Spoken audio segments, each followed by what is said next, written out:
I've shifted my perspective to, instead of saying, oh, this stinks, I can't move, I don't want to do this, and I wish I could just get up and go, I'm more like, I'll be all right. I just changed my perspective. I don't look at it like a victim situation. I look at it like, this is what it is.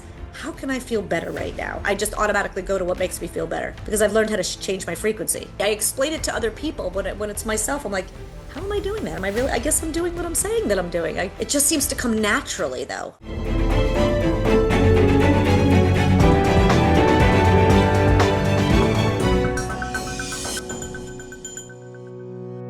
Have you ever looked at a post online and seen the message, but more than the message, felt the energy behind it? Well, that happened to me with the guest we have today. Ellen, who you're going to meet in a minute, is living with a diagnosis of multiple sclerosis. And yet, what really stood out wasn't what she's living with as far as a title or a name. What she's living with is this dynamic energy of making sure that life is everything it's meant to be. So I'm really excited because today isn't just about multiple sclerosis. It's about the mindset and the power that we have as individuals to face adversity and make it our mission of champions, not the victimization that we're led to believe. So with that being said, Ellen Bereza, welcome to Born Superhuman. Thank you so much. I'm so happy to be here, Dan. It was great to reach out, get to connect with you because your message is so dynamic. And I want people to feel that energy. But before we get to your current life, which is dynamic, let's go back. Tell us about you as a little girl, about growing up, about your life prior to diagnosis. Well, I will try to give you the Reader's Digest version because I feel like it would be way too long. But, to be quite honest, I grew up, I have three older sisters, and I came into the world kind of unplanned. I won't go into that story, but the point is, my mom wasn't supposed to have any other kids. They told her, listen, with my sister that's closest in age to me, they were like, she was laid up in bed for like 7 months of the pregnancy. That was in the 60s. And they were like, you can't do this. So when she found out that she was pregnant with me 5 years later, and this was before Roe versus Wade, they were like, you should probably terminate this pregnancy, and she wouldn't do it. So luckily, here I am. I grew up very poor, to be quite honest with you. We didn't have a lot of money. My mother was not a good housekeeper. Like, I grew up in a situation where I didn't get a lot of attention emotionally. And in general, I spent a lot of time alone. And I realize this now, how alone I always felt. And I say that because by the time I was 10, my father was diagnosed with multiple sclerosis. And so he could no longer work. It progressed very rapidly. They didn't know anything really much about it back then because I think that was in 1981 when he was diagnosed. Certainly no medications, but they didn't know a lot about it anyway. So in a time of my life where I'm just trying to figure, I'm 10 years old, I was getting even less attention. So between the time when I was 10 and he was diagnosed, and he died actually when I was 22 years old. So it progressed so rapidly that he died in 12 years. And at that time, I'm 22, I'm still trying to figure out my life. I didn't know what was going on.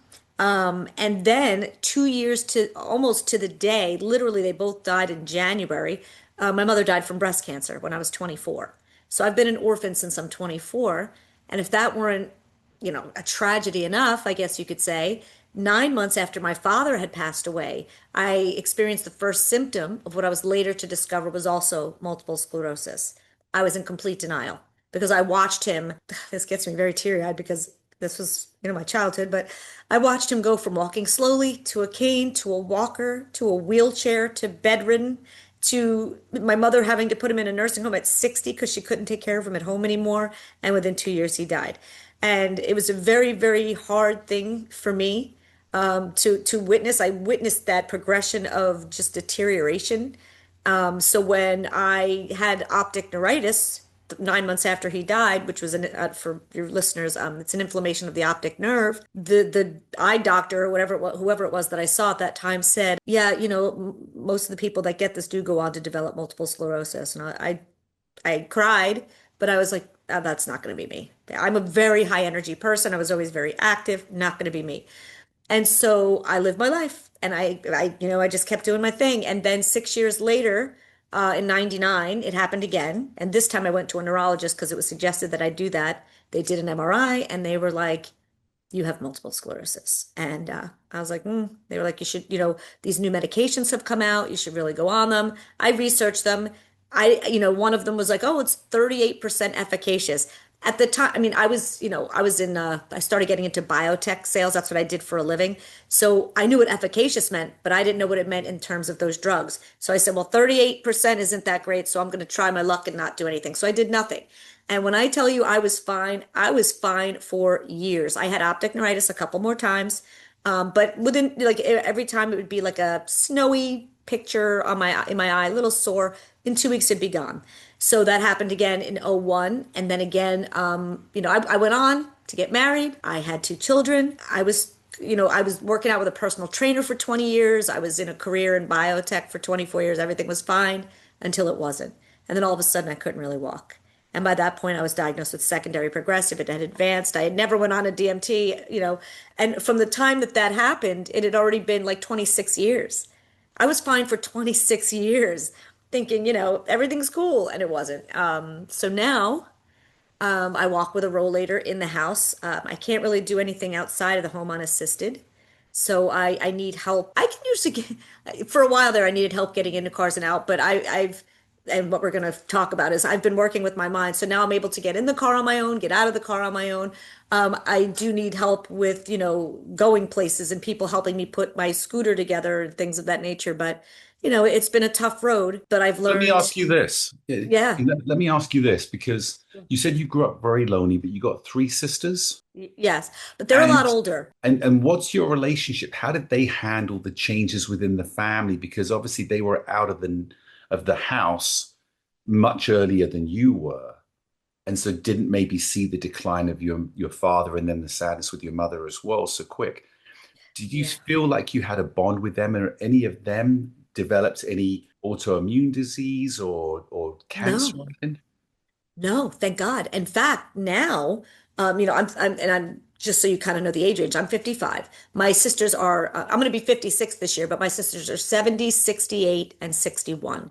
So the 70 and 68-year-old, but they're 14 and a half and 12 and a half years older than me. So, of course, we got along or whatever, but they left when I was still fairly young. Like one of my sisters moved out when she was 22, so I was like 10, but actually probably right around the time my dad got diagnosed.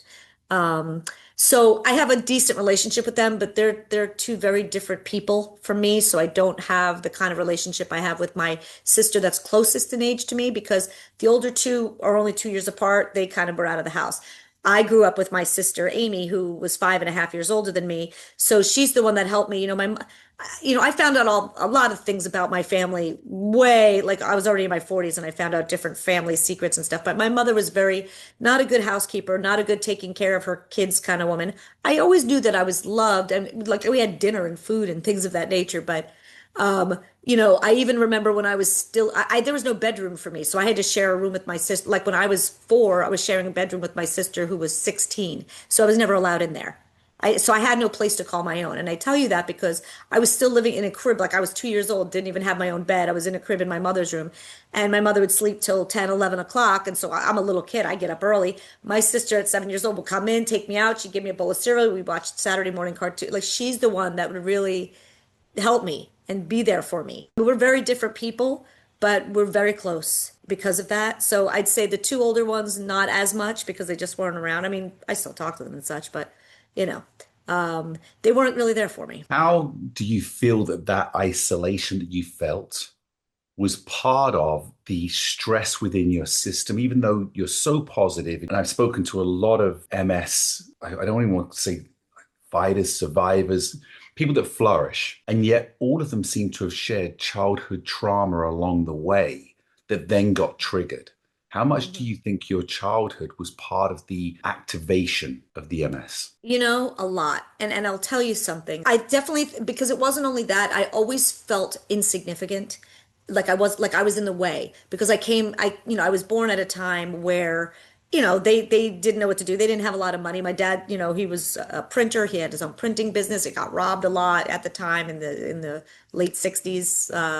And then, I was born in 70. So whatever. The point is, there was a lot of mental and emotional trauma. Even when dating men, guys, boys at that point, I would always go for the ones that weren't emotionally available and try to get them to like me and try to get them to like me because my father was never emotionally available to me. I realize that now. But at the time, guys that were nice guys that wanted to be with me, I was like, like I didn't want to be with them. I only wanted to be with the people that were treating me like crap. So I realized that I was in this mental pattern that I wasn't really worth much more than that. And I felt insignificant and I was in the way. And because I was always I'm high energy, I speak quickly, my mind thinks quickly, and my sisters, they're not as smart as I am. I was the smartest kid. I was the cutest kid, and I felt like they didn't like me because of that, and always put me down because of that. Like you're not special. I felt like like I was told that I was not special. Who do you think you are? You have a big mouth, blah blah blah.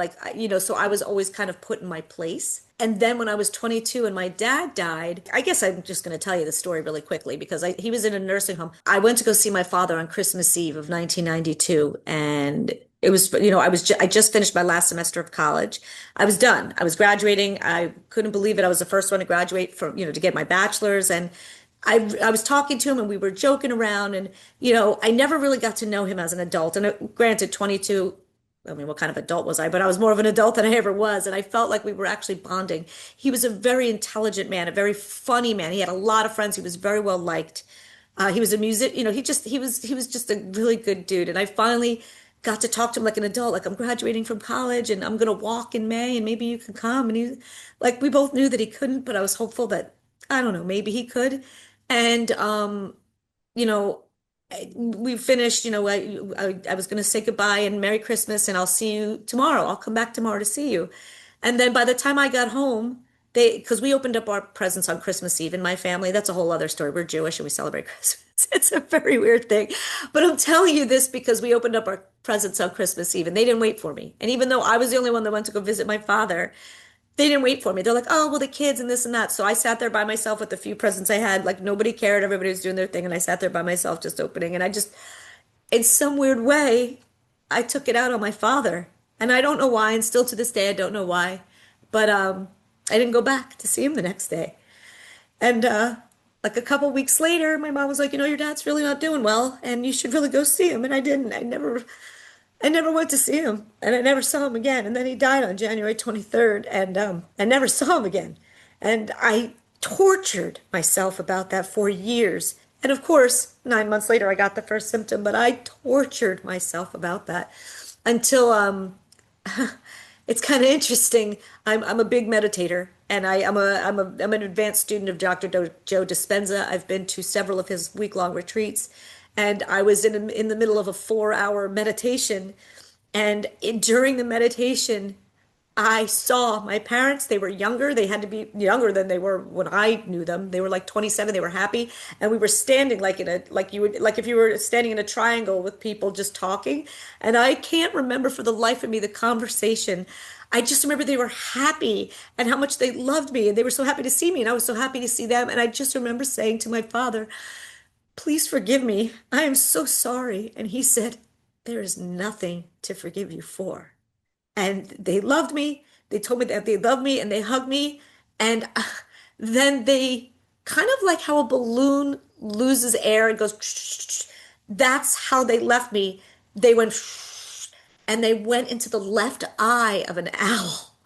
I know this sounds bizarre, but this is what I saw. It was a big brown owl with yellow eyes, and they just slowly like deflated and went into the owl. And I knew that that's where they reside. And I knew those exact words. It wasn't like, oh, this is where they live. Like something told me this is where we reside.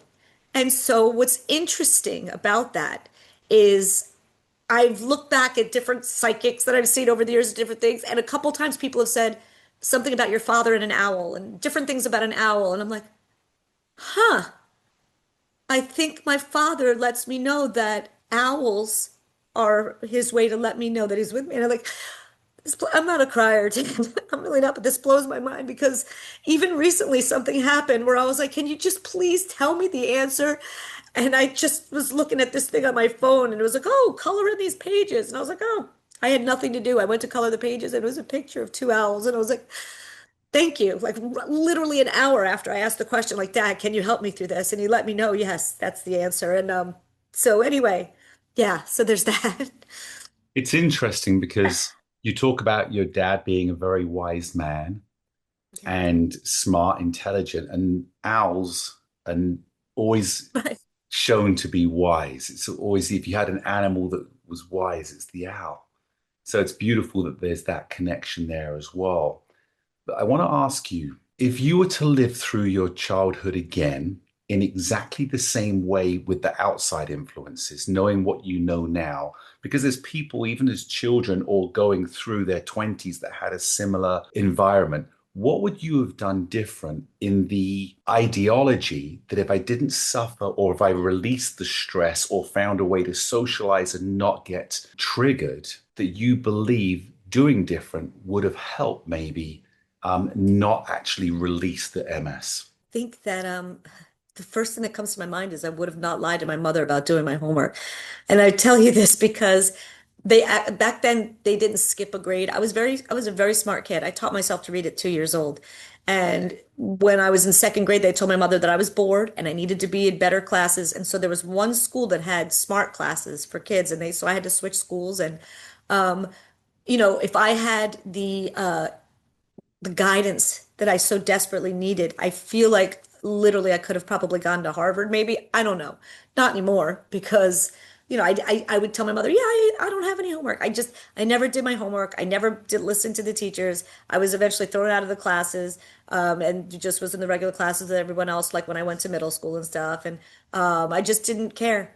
And I feel like if I would know then what I know now, I would have done those things. And I wouldn't have cared so much about what other people thought about me. I was bullied by other kids because I cared I just wanted somebody to give a shit about me. You know what I mean? I feel like knowing what I know now and knowing how important it is to love yourself and that it doesn't matter what anyone else thinks. Would I have loved more guidance and love from my parents? Yes, but I know now that as an adult, as a woman with her own children, they were only doing the best that they could with what they had. And you can only love somebody else to the level that you love yourself. And so I know that now. And I would have loved myself more and understood that what we're given is what we have and to work with that and not really worry so much about what other people have or don't have or what they think about me. I think that's beautiful. What a great answer, because I'm a huge believer, as I teach with Born SuperHuman, that self-love is not selfish, it's essential.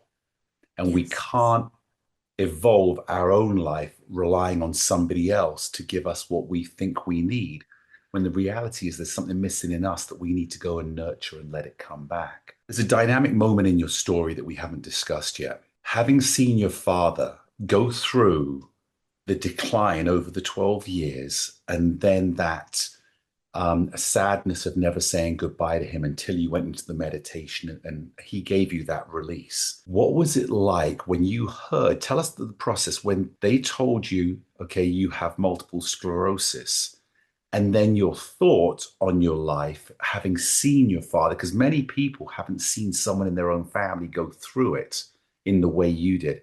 Take us through that process and the initial impact, and then how you dealt with it. I was in denial. I pushed it down and like it wasn't real. That's the best way I can put it because I didn't think about it. I never thought, oh, well, I have MS because I was fine, literally. And when I tell you, I'm only 4'10". I wore heels every single day. Back in the day, and I was cute. I had a little good body. In my 20s, I became a shop girl at this bar, wearing these big heels, walking around, making lots of cash. And I just never thought about it because it didn't play a part. I really pushed down the reality that my parents were gone. I always stood on my own 2 feet. I always had enough money to pay my bills. I don't know how miraculously. I was always abundant enough to, after my mom passed away, I got my own apartment. Well, I did not I had a roommate. It was in the newspaper back then where you found rental to share. And I always was okay. So I didn't think about it. And I realized that I was just pushing down my emotions. I wasn't facing them until it became to the point where I was forced to. And then, things were awful. The truth came out. Yeah, when you said awful, was this related again back to the image of your father, or was it just because you've become so independent? It was the fact how it was impacting your life rather than that connection of past vision. I think both. because every time anything happened, I was like, oh my gosh, at this age, I think my father was had that same symptom too. Like I was rehashing things that I remembered and different things. And because what's interesting is this all started getting really bad right when COVID happened. So I could hide it because everybody had to work from home.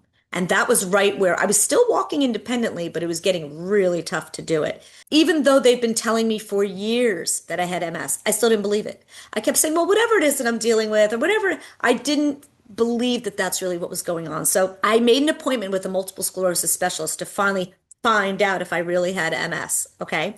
And the day I had the appointment with him, I used to call on doctors and hospitals all over New Jersey and in Eastern PA. And I had to go see a practice for work in PA earlier that morning. And then I had to make it back to New Jersey to see this specialist. So it's interesting. I was already having trouble walking. And I pull up to this medical building and realize there's nowhere to park. Because usually you can valet and go right in, but there was nowhere to park. Behind the building was this big parking garage. And I'm thinking, okay, so I pull in, I find somewhere to park, and I look and I realize, like, oh my gosh, this is going to be a long walk. I didn't know what I was going to do. I sat in my car for a minute, and then I turned and I saw this older man sitting in like a work truck. And I just went over and knocked on his window and I said, excuse me, can you tell me how to get into the building? And he said, well, yeah, you go all the way down here, you make a right, you go down, there's an elevator. Oh my gosh, I forgot to tell you the biggest part of this story. Please pause right there. The night before, because I was supposed to see this MS specialist who was going to tell me the truth, I laid in bed and I begged God for help. And I'm not a religious person, but I said, God, and I wasn't specific about what I needed. I just said, God, I need your help. I'm going to this appointment tomorrow and I need help. Please help me. And that's all I said. So back to the story. The old man says, you walk down here, you go here, you get in the elevator, you go down to the bottom floor, then there's a footbridge. And he's telling me this, and I guess he could see on my face, like, oh no. He's like, are you all right? And I said, honestly, no, because I really have trouble walking, and I don't know that I could do it. And he goes, I understand. I have neuropathy, and I have some things going on too. I totally understand. But hey, I'm going there too. And there was wheelchairs all around, and I think it's that for people to cart you back and forth, for. And he goes, why don't you get in one of the wheel? He said, why don't you get in one of the wheelchairs and I'll wheel you in? And I was like, I don't want to get in the wheelchair because I remember, I remembered my dad and I was like, I don't want to get in the wheelchair. And he said, you asked God for help and I'm helping you. Get in the chair. I didn't tell him I prayed to God and said that the night before. He said that to me and I said, okay, okay. And just because I was floored that he said that. And I got in the chair and the whole way to the office, he was telling me these beautiful stories about belief and faith and God and the universe and just all these beautiful things. And I can't even remember what he was saying. I just remember when we got off the elevator, I didn't want the doctor from the office, I didn't want them to see me getting out of a wheelchair. So I said, you could let me out here. Thank you so much. This was wonderful. And I said, what's your name? And he goes, it doesn't matter. He goes, my name is Alan, but it doesn't really matter. It wasn't me helping you. It was God help. He said it was God helping you through me. It wasn't me. I just want you to know that. And I said, okay, thank you. And I said, thank you so much, Alan. I really appreciate this more than you know. And I turned to walk away. And he said, keep believing and good things will happen. I said, thank you. And then the elevator closed and I never saw him again. And then I went later that day to the doctor that basically yelled at me and said, listen, stop being in denial. You have MS. And I still ignored him. I still ignored him. And then COVID happened. That was in January. And then COVID got crazy in March. And he wanted me to go on this medication. I didn't.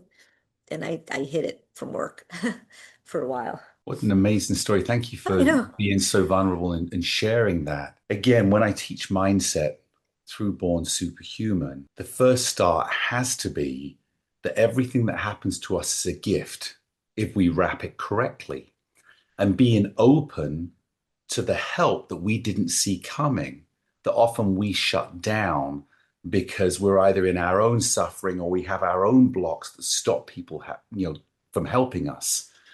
And what an amazing gift Alan brought you that didn't just live in the moment, it's lived with you from that that short time, the whole of your life, which I believe listening to your story is part of the reason why you have so much success today, why you have such an amazing mindset to not be taken down off of other people's opinions. And we have to, again, continue to work on ourselves that through the toughest of times also comes the greatest solutions. So jumping on from that, you now find out that you can no longer ignore the symptoms because one, they're affecting you, and two, you have people now, to a certain extent, attacking your protective walls, saying it's time to take this seriously.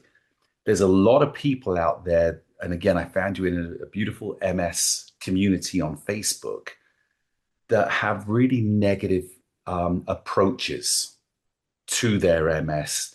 They're definitely the victim, which I can understand. I'm not here to criticize at all, but they're really suffering. What was your next steps of going through this really bad time where now you're picturing your father and yourself on the same journey? And how did you turn that around to now say, I'm not a victim, I'm Ellen, I'm powerful, I'm driving myself back to the best life I can have, and I'm never going to give up? There's going to be another story coming. I've had a lot of interesting things happen to me in my life. The story with Alan, so many things. But so again, I was able to hide it from work, right? And then, 21, I was still kind of, it progressed pretty rapidly from that point. Once it got to the point that it was having trouble, got bad. So by the end of 21, I went to go see this functional medicine doctor in Missouri, who's also a neurologist with a friend of mine. And he was like, listen, you should really go on a medication, blah, blah, blah. And he explained to me you should go on, I'll mention Kesimpta because he was somebody that was, I guess, on the board when they were putting it. He said, this is a good drug for you. I think that this is really going to help you. I was already told I was secondary progressive. So I agreed. And so since October of 21, I went on the medication. I needed my first cane it actually was delivered from Amazon on December 26th of 21. And within a few months, I got a rollator. And I was still working. I had told one of my coworkers that I was close with about what was happening to me with the MS. And then it turned out my boss left, and then he became my boss. So he already knew.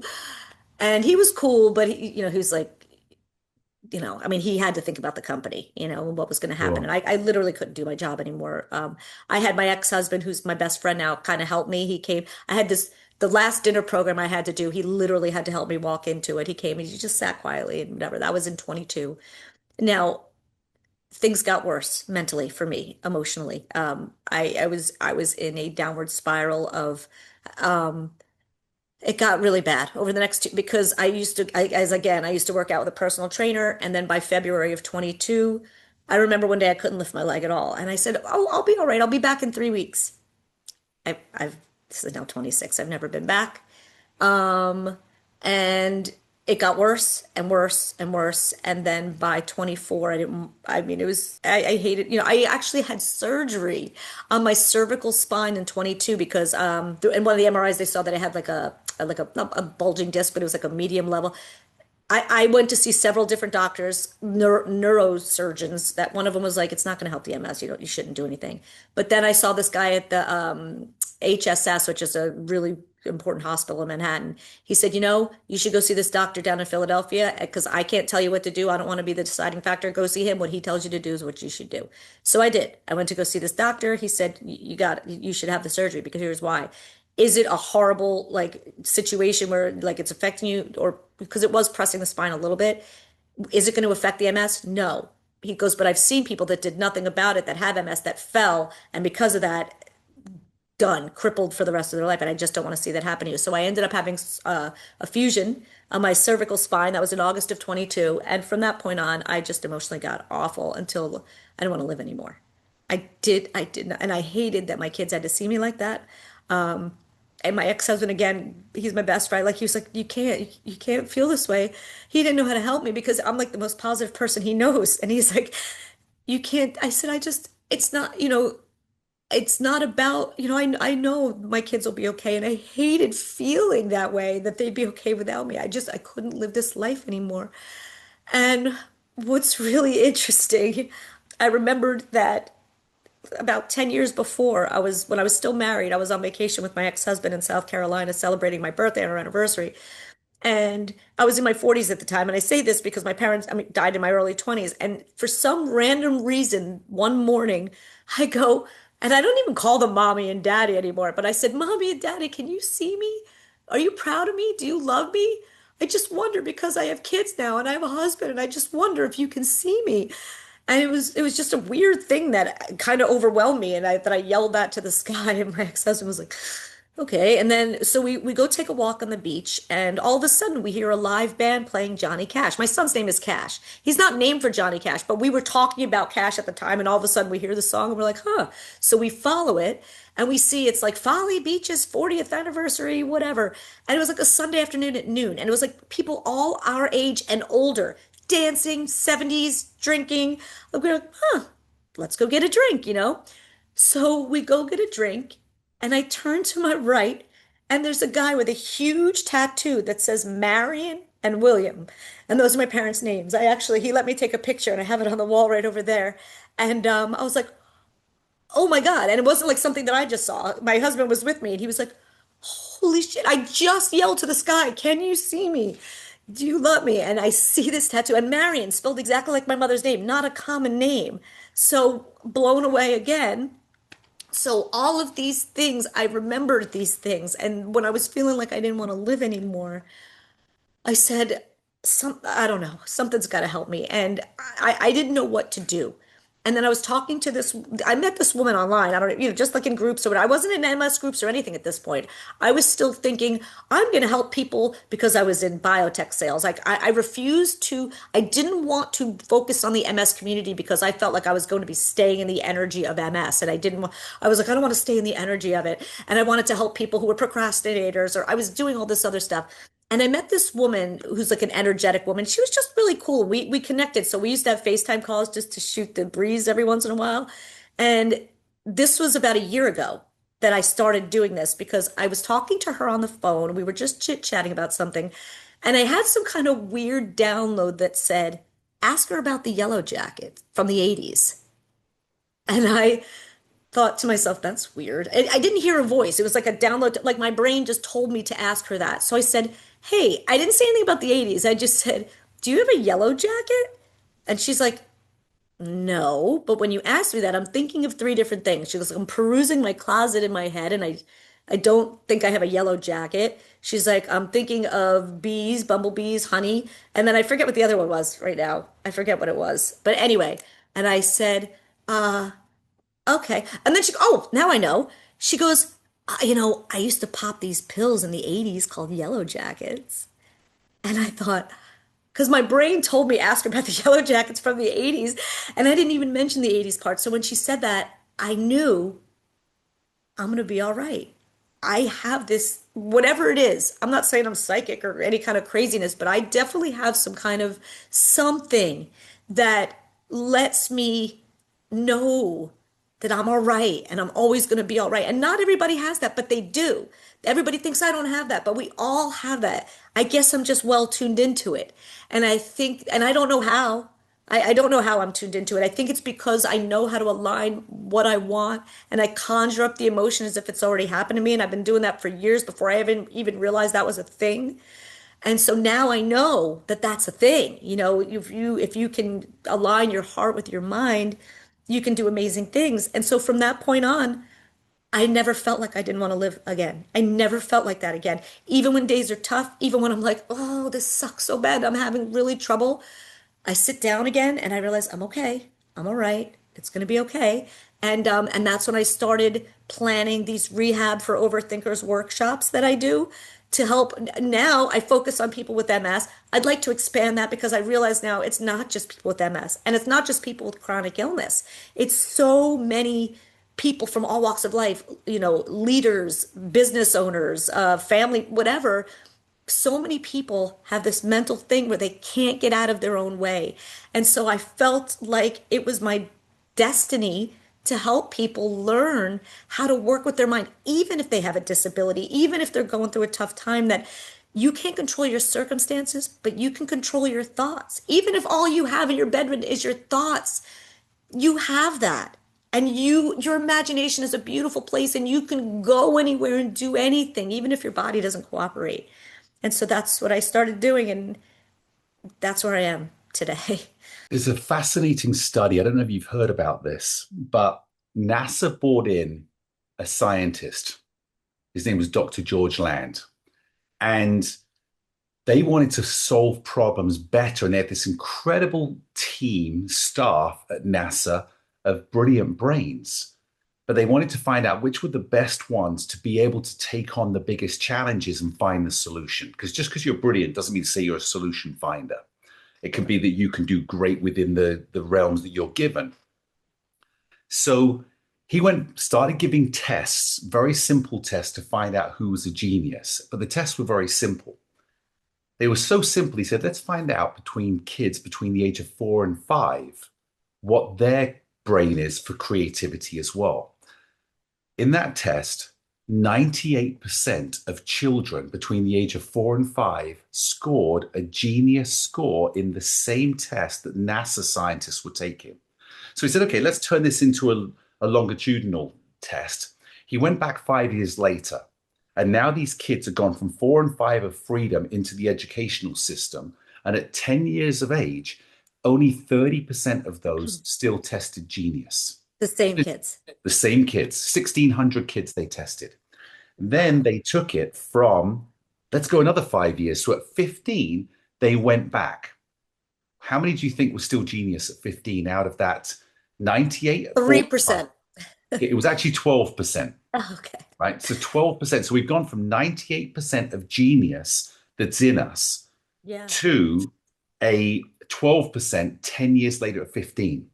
But then he went and did a study of over 1 million adults over the age of 31. What do you think that percentage was of genius creativity? Again, maybe the 3%, probably very low. 2%. 2%. We're so And so conditioned. and so what happens, and I think this is part of your genius, and I share this for everybody to start thinking about their creativity. A historian many years ago that actually George Land talks about had studied that 2% of society leads 98% of the world. Think about that. So Yeah. now you've gone from being in this place of devastation, mindset, giving up, not wanting to live anymore. And thank goodness you're still here to share your story and inspire those. But your creativity opened up, I believe, because then you started finding ways to live with what you've got and overcome what you're suffering with and find the greatness. So when you start looking at sharing and where you are now, how much do you think is your own creative direction from your brilliance? Because as George said, we don't lose our genius. What we have is still inside us. We've been conditioned not to tap into it. So, how much of your life now is your creativity? And how much of your life now do you find when you have a problem, you're thinking in a way through it rather than the victim? So I couldn't even put a percentage on it because even when I'm feeling like a victim, so to speak, I keep doing this. Reminds me of Chris Farley when he did that on Saturday Night Live. Sorry, I don't know if you remember that sketch. It was a whole sketch the whole time. He's like, I don't feel fat. I keep doing this. So anyway, I feel it's really high. I feel it's definitely up there, and I couldn't put a figure on it, but I know because there are times, even this morning, when I take a shower, sometimes it's really tough, and I have to sit on the edge of my bed and kind of chill for a while because the heat is a big thing with MS, and you Sure. maybe know that. But and I've always been such a big sun lover, sun worshiper. Kind of, I love suns. In fact, I have a tattoo of the sun on my foot, and I have suns all over my house. I mean, I love the sun. That's another story I could tell you. God, I have so many. But the point is, I think it's like up there because even when I'm having a tough time, I still think like, oh, well, so it's giving me a chance to sit on the end of my bed. I don't have anywhere to go. I don't care. Like I've shifted my perspective to instead of saying, oh, this stinks. I can't move. I don't want to do this. And I wish I could just get up and go. I'm more like, eh, I'll be all right. I'm hungry. What should I eat today? I just changed my perspective. And I don't look at it like a victim situation. I look at it like this is what it is. How can I feel better right now? And I've been doing it so long now. I feel like it just comes. I don't have to say how can I feel better. I just automatically go to what makes me feel better. because I've learned how to change my frequency. That's the beauty of the rewiring of the brain. Again, that's why I think we connect so much because at Born Superhuman, what I believe my gift is helping people rewire the brain, get the synapse to align that it becomes subconscious, that we think positive, that we look for solutions, that we find solutions. And so many people are taught to limit off of other people's thoughts. So I love that you do that. I think it's fantastic that you I turn don't even around. know how I do it. Do you know what I mean? Like, I don't know. It's funny. I explain it to other people, but when it's myself, I'm like, how am I doing that? Am I really? I guess I'm doing what I'm saying that I'm doing. It just seems to come naturally, though, if that makes sense to you. Yeah, it's part of you that you've reopened up again, which is where I go back to Dr. George Land, who turned around and said it's always within us. That's why I say we're born superhuman. All of us are born. It's not me, because people hear my story and go, oh, wow, he's talking about himself. I'm not. We all have the potential I to agree. excel and exceed what society says. It's just buried so deep inside and we've accepted less. I know you teach your own courses and people come in because obviously when we join a course, it's because we want to get better. What do you teach in your courses that impacts people's lives to take the same path and success that you're living? So I have one course called Infinite Possibilities Playbook.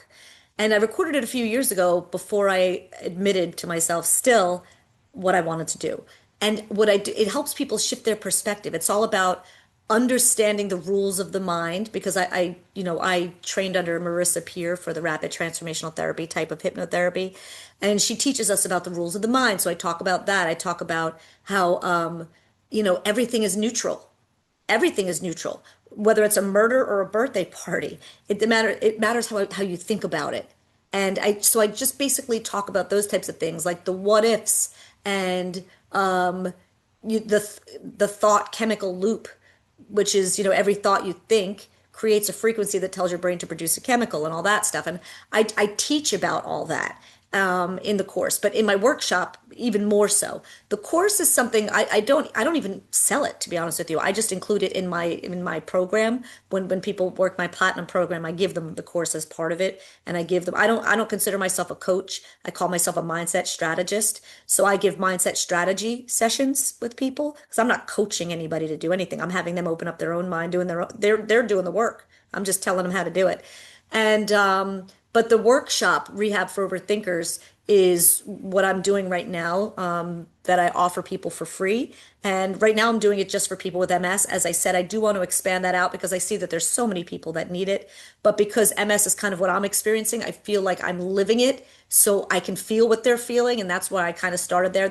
I'm doing my sixth one on April 9th of 26 because I don't know when this is being, but I'm saying that because, you know, I want these people to understand um, how their mind is actually working because so many people they can't help it. Like you said, they're in the victim mode because they have this life, and then all of a sudden they don't have this life. And some people are worse off than me. Some people really are bedridden. Some people are in a wheelchair. Some people are like, well, I can't walk, and how can I feel better?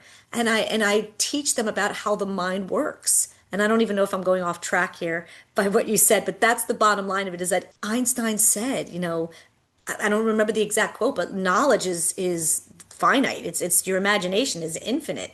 And that's what I tell people. Like you still have your thoughts and you can do so many things. You can like this one woman posted something. She commented on one of my posts and she said, "Well, I don't really I sleep all the time. I don't really like to do." I said, "Name one thing that you're happy about. Let's celebrate our victories, even if it's a small thing." And she said, "I don't have anything. I sleep all the time." I said, "Well, can you watch a game show and play along? Can you sing your favorite song? Can you read a book or listen to a book? These are things you can do. You can read a book about traveling to Italy. I didn't say that, but I'm like, you can do these things. And she didn't respond. But the point is, like, it hurts me when I see people say that because they're stuck in that mode. When you're living life a certain way and then all of a sudden it's kind of taken away from you. I know, I was there. It's hard to get back from that, but you have to believe that there's more. You have to believe that there's more, and I can't do the work for them. I can point them, I can lead them to water, but I cannot make them drink. I can pour the water, I can put it in their face, and that's what I do. I'm just like, listen, you've got to do the work. You can't just leave this workshop and say, wow, that was some really good information. And that's why I offer it for free because I want these, they do get a lot of value out of it. It's not like, I'm giving, like trying to bait them into working with me. Can they work with me after? Yes, they can. It's a paid program, but they don't have to get value out of it. And so I reiterate it over and over again. When you leave here, you're going to be like inspired. You're going to feel good. I'm going to give you some strategies, but then you're going to go back to your normal life and you're going to go back to your triggers and you're going to go back to your husband who doesn't believe in this stuff. And you're going to go back and you're just going to go back to the same life. Don't do that. Do the work. And the work is not costing you any money. The work is just you taking seconds out of your day to focus on what you want and conjure up the emotions as if it's already happened. That's all you got to do. And just do that as often as you can. I mean, there's other things involved, but it's simple as that. If that's all you can do, if you're laying in bed, you can do that. You can do those things. You can feel. And people are like, I've never felt that way before, though, so I don't know how that would feel. I'm like, well, how do you think it would feel? How do you think it would feel if you were in love with somebody that loved you back as much? How would you feel if you could run and walk and do these things? How would that feel? It would feel great. Okay. Okay. So feel that. The poopy feelings that you're feeling right now, put them to the side. They'll be there when you get back. You can go back to thinking about them in 2 minutes. All right. They're not going anywhere. I know it's hard to go away. Just put them to the side. Focus on what you want. Feel the feelings as if it's already happened. And they're like, people tend to get it.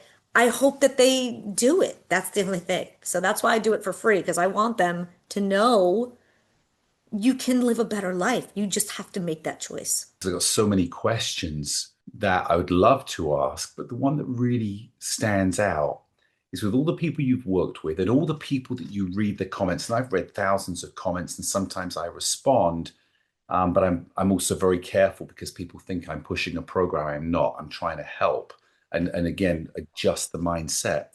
But what have you found is the difference between those that recover or live a positive life and those that give up basically and complain? Understand that there's no criticism of anybody here. I'm not living their life. But what is the difference between those that grasp and overcome? And Vivian, who was on my last podcast, talking about MS, is living the greatest life she's ever lived after diagnosis because she took action. What is the difference in those two sets of people, success and decline? Belief and gratitude. That belief in possibility. That even though the doctors say this, and even though you can't move your leg, believe that possibility is on the table. Okay, here's a perfect example. Roger Bannister, remember the English medical student? Everybody said it was physiologically impossible to run a 4 minute mile. You couldn't do it. Your lungs would stop. Your heart would blow up. They said all these things, and he did it. And since then, thousands of people have done it. That's the thing. Just because your doctors tell you, well, it's only going to get worse and one day you're going to be in a wheelchair, who are they? They don't know who you. There's miracles that happen every day. You have to believe, even in the slightest bit, that possibility could still be on the table. Not saying I'm definitely going to be cured and I'm going to be running a marathon. I have no interest in running a marathon, to be honest. But belief that that something greater is possible for you. People hear about miracles all the time, so they know that they're real. Secondly, gratitude. Gratitude isn't just like, oh, I'm going to be grateful because this really good thing happened to me. Gratitude is like, wow, it's a beautiful day out today. You know what? That chocolate chip cookie was delicious. Gratitude is, I'm thankful in advance for what's going to be shown to me about how much better my day could get. Gratitude is like being grateful for the littlest thing, like, oh, I found a penny. Find a penny, pick it up all day long. You have good luck. Or my big thing is anytime anything happens, you're about to drop a plate and you catch it, whatever it is, I say, ooh, what else is possible? That's what I say all the time. What else is possible? And that's it. Gratitude and belief. Those two things can change your life. It's great because I look at the 80-20 rule. We hear about that all the time. 80% will reject you and 20% will accept you and want to travel on a similar path or use what you've got to teach to improve their life. Imagine if we could make that 70-30. And imagine if those people that don't believe and don't have any self-esteem that they can overcome the doctors, imagine if they changed that, how their life would change. Because as we So amazing. think is as we do. And it, as Amen. As Henry Ford said, whether you think you can or you can't, you're right. Well, if I think I can't and I'm right, that also means if I think I can, I'm right. Yes. What's the type of thing that frustrates you the most looking at the multiple sclerosis groups that, again, I met you in? What is the thing that frustrates you the most? And what is your drive? Because you're always so positive and giving, and I see you get more likes and more comments than anybody else on any of those posts. I think people tap into your energy and your belief.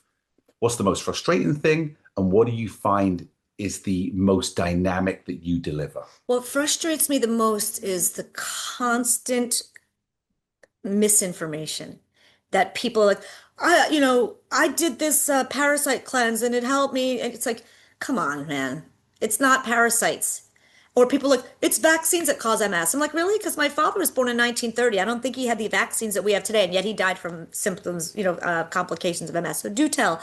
That frustrates me is people that are, I don't know if they're pushing like working with an MLM or alkaline water. I've had people in the groups and also DM me like, if you try this alkaline water, it's really going to change your life because this one guy in Zimbabwe, like craziness.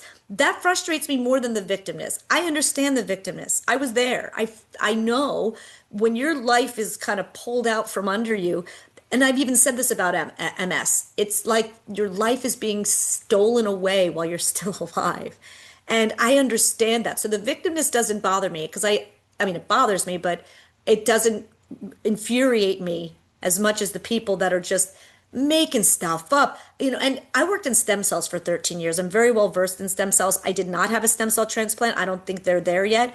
Do I think that the hematopoietic, that's what they keep people, I don't know if you've seen it, the HSCT, that's a hematopoietic stem cell transplant. Those type of stem cells they're born of the blood. They treat leukemias and anemias and things of that nature. So I think people that are early on in the diagnosis, people are so focused on the resetting of the immune system because they think your immune system, our immune system is working just fine. I personally believe, and I'm no doctor, I personally believe it's detecting something in our myelin sheaths that's not of ourselves, and that's why it's attacking it. So it's not the immune system that's the issue. It's recognizing something that's not right, and people that have MS have some kind of trigger that makes that happen. I don't know what that is, but to me, and I'm already to the point where the hematopoietic stem cell transplant, it's not an immune system reset. Like they're going to reset their immune system, and it probably will help people that are early on. But then there's another type, mesenchymal stem cells. Anyway, the point is, I don't know that we're there yet. I'd like to think we are, but I'm certainly not going to try to mortgage my house to pay for something that they're like, oh, it didn't work. I know people that keep doing stem cell therapies. They're like, this one guy that I worked with, he's like, he spent $38,000 and to get this stem cell therapy where they inject you and they do all this stuff, and he hasn't had anything happen to him at all. He hasn't had any nothing. And they're like, oh, well, we'll try it again. I'm like, that's what bothers me is people that push things because it's such a snowflake disease. No one diet works for anyone. No right protocol works for everyone. It doesn't work that way. Our bodies don't work that way. So I tried it all. And that's something I talk about in workshop. I tried every protocol, every diet, everything. I've been to every type of doctor you can imagine, Dan. Like I said, I went to the Mayo Clinic. I've done acupuncture and Reiki. Anything you can imagine that I've tried. Okay. And I even, like I said, I changed my diet. I wasn't eating dairy. I wasn't eating gluten. Gluten is the only thing I still don't eat. And that's purely because I'm so sedentary. I know it's bloating and makes me gain weight because I'm sitting here like a blob. But I went back to eating dairy and I like it. I like ice cream and it makes me happy. And my life right now is about being happy. Not eating it didn't make the MS better. Do you know what I'm saying? Anyway, so that was probably a long-winded version of what frustrates me about the groups is the people that keep pushing their opinions on people. And I love that because I'm in full agreement. There is no one thing that's going to fix the problem for everybody. And I don't think there's one thing that will fix the problem for anybody. It's a No, multitude of things that you have to go into. There's nothing more valuable than going back to the basics of taking care of your body. It's not always what we take, often it's what we eliminate from what we're taking that allows the system to be stronger to push back against decline in yes, anything, not just MS. I work with over totally. 1,000 Parkinson's patients. It's so important that you're doing the right thing to give your body the best possible chance to become successful. And going on to the second part, then, because and I love your answers, it's super intelligent and yet super simple. What is the thing that you find people grab onto the most that you bring that qualifies and quantifies the kindness that you share in putting your time into the posts? Because I'm just speaking from my heart. I'm living it. I'm not some random person on the outside saying, this is what you guys should do. I'm saying this is what I do, and I've learned from my experiences and from the different working with Dr. Joe and just different things that I've learned is that your mind comes first before what you eat, before what you take, before what you eliminate. If you have to change your energy before you can change your matter. And I know that sounds like woo to some people, but I break quantum physics down into very simple terms. And that's something I pride myself on because even when I worked in biotech, I could take very complex subjects if I understand them well enough and I can break it down into a simple thing. So somebody's like, I get that. I get that. And so I explain to people how every cell in our body is, no, it's 0.00001% matter and it's 99.99999% energy or space. So, with that being said, if you can change your energy, you can change your life, but you have to change your energy first. Matter doesn't change. Matter, you can't fix matter with matter. And I think Einstein again another Einstein quote, but well, and I want to make sure I get this right, but you can't solve a problem with the same consciousness that created it. And that's the thing people don't realize. Do I think we created MS? I don't know. Maybe in some way that's a part of it.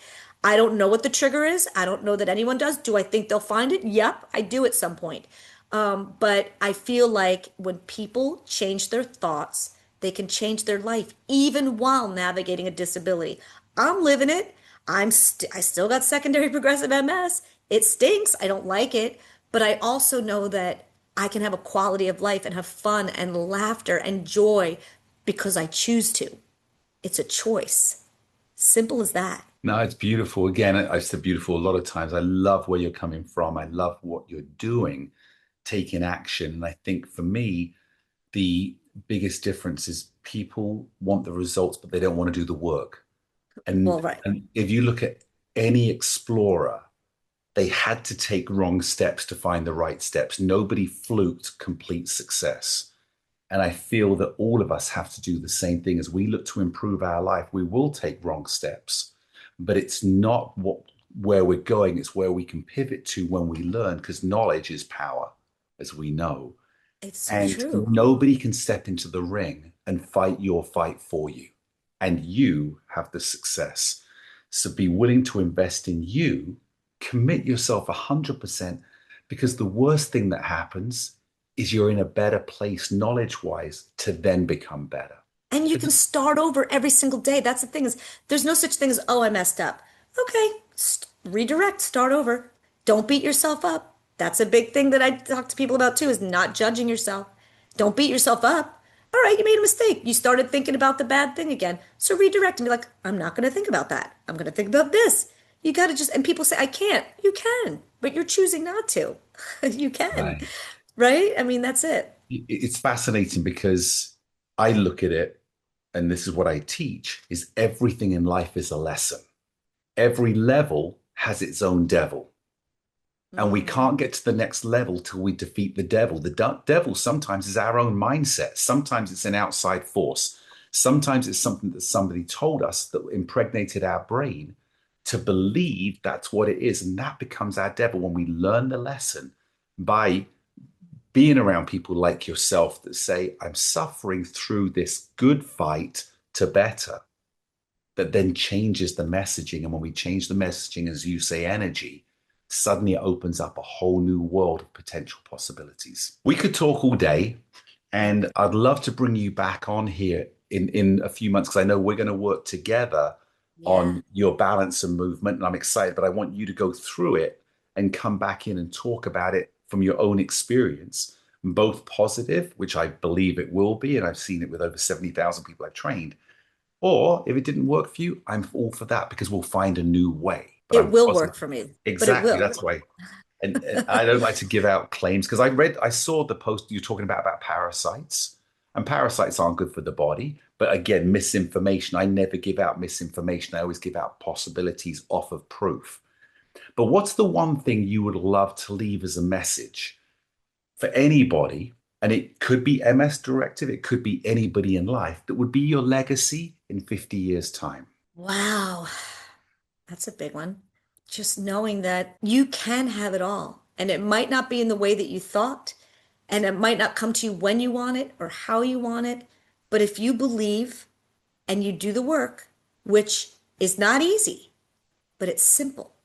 The brain learns by repetition. And if you repeat over and over and over again, envisioning what you want as if it's already happened, and I do it every day. And so far, I've noticed changes within my body. Has it healed me? No, and I never claimed that it did. But what I want to be my legacy is that, hey, I'm just a girl living my life, just trying to have fun. That's it. Life is just a series of moments, and you want to feel good in as many of them as you can. So why not try? Why not? Just do it. Or like what Yoda says, do or do not. There is no try. But do it. Just, that's it. Just do it. You can. Don't say you can't. When you, just what you said about Ford, you can. You got to make a choice. Ellen, I've loved having you on the show. I look forward to working with you over the next lot of months and look forward to having you back. Good luck with your course coming up.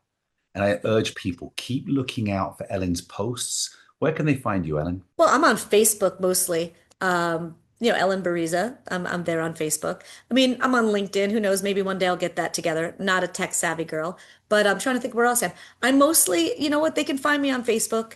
That's a great place to find me. And for those people that are maybe younger and not on Facebook, maybe one day I'll get on Insta and whatever other things there are. But for now, that's probably the best place to find me. Well, I'm so glad I'm on Facebook and I'm so glad I found you. Thank you again so much for being here. And I'm excited to watch your continued journey because if anyone's going to do it, you're going to lead the way. Thanks, Ellen.